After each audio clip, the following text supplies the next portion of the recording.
Hofsted's 6 cultural dimensions are power distance index (PDI), individualism versus collectivism, masculinity versus femininity, uncertainty avoidance index (UAI), long versus short-term orientation, and indulgence versus restraint. This cultural dimensions theory is beneficial to understand and change the work attitude of the organization, group, team members, and so on. It also assists the negotiators to understand the opposite party during international negotiation. HOFSTED'S cultural dimensions are a significant model of communication that contributes to international and cross-cultural communication. The characteristic of power distance index (PDI) is extent of inequality and power distributed in society. Individualism versus collectivism is preferred to work independently or interdependently, while masculinity versus femininity is assertiveness and nurture society. Furthermore, uncertainty avoidance index (UAI) is extent of comfort in a certain situation. Long versus short-term orientation refer to pragmatic versus normative, and indulgence versus restraint stands for culture that allow people to enjoy our suppressed gratification. Power distance index is the first of the 5 dimensions, and it describes the extent to which the less powerful members of institution and organization within a country expect and accept that power is distributed unequally. Japan scores a 54 out of 100 on the power distance index and is therefore located at the moderate end of a large power distance society, which categorized as high power distance index. Japan is a borderline hierarchical society. Some foreigners experience Japan as extremely hierarchical because of their business experience of painstakingly slow decision-making process, because all the decisions must be confirmed by each hierarchical layer and finally by the top management in Tokyo.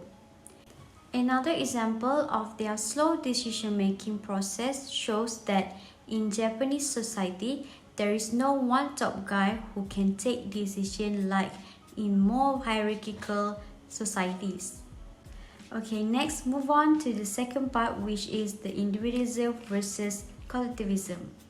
The individualism versus collectivism dimension consider the degree of interdependence a society maintains among its members.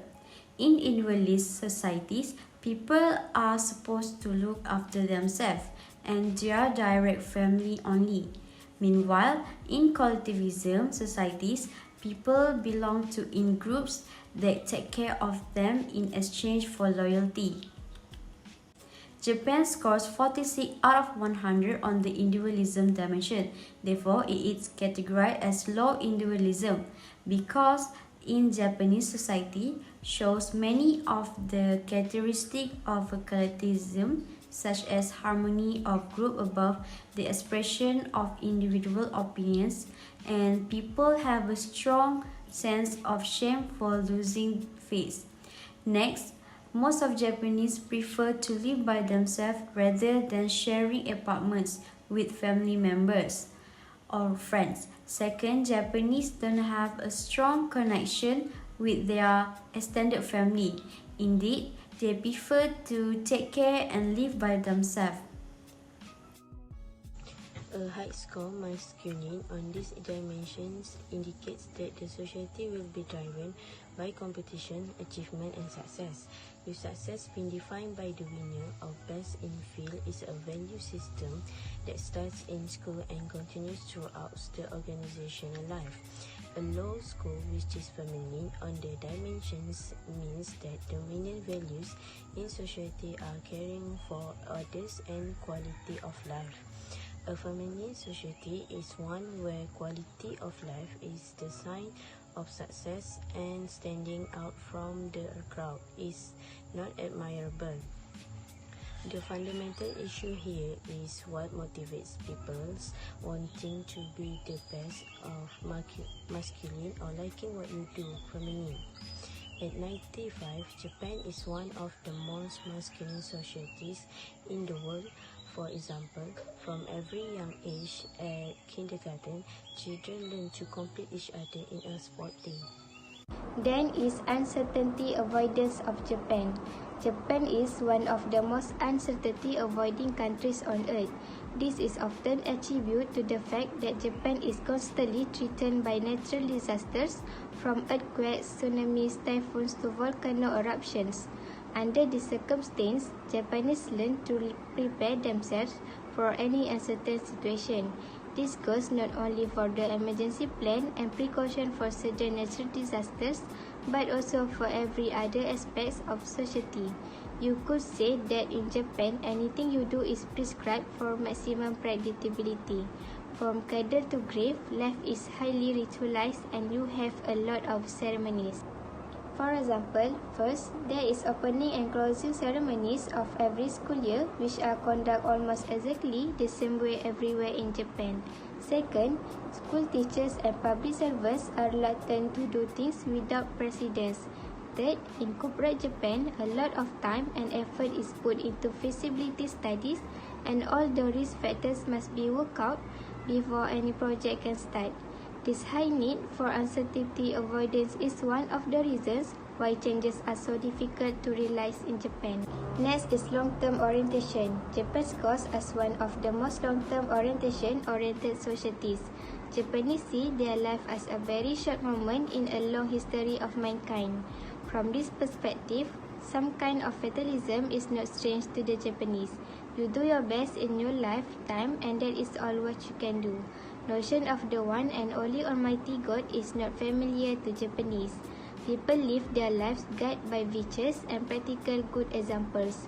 For example, in corporate Japan, you see long-term orientation in the constantly high rate of investment in R&D even in economically difficult times, higher on capital rate, priority to steady growth of market share rather than to a quarterly profit and so on. Next, for IVR Japan, identify high indulgence or high restraint. One challenge that confronts humanity now and in the past is the degree to which small children are socialized. Without socialization, we do not become human. This dimension is defined as the extent to which people try to control their desire and impulse based on the way they were raised. Relatively weak control is called indulgence and relatively strong control is called restraint.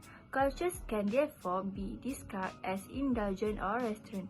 Japan, with a low score of 42, is shown to have culture of restraint. Society with a low score in this dimension have a tendency to cynicism and pessimism. Maps.me is an interactive offline map, the function of which is relatively similar to Google Maps, but does not require Wi-Fi or an internet. It's very useful, especially when you have no internet connection. The app is free to download and use. Lastly, for conclusion, discuss the overall factor of culture in Japan. Japanese culture is often stereotyped as homogeneous. Also, there are multiple aspects of Japanese culture and society that are diverse. In particular, many take pride in their place of birth and the regional difference throughout Japan.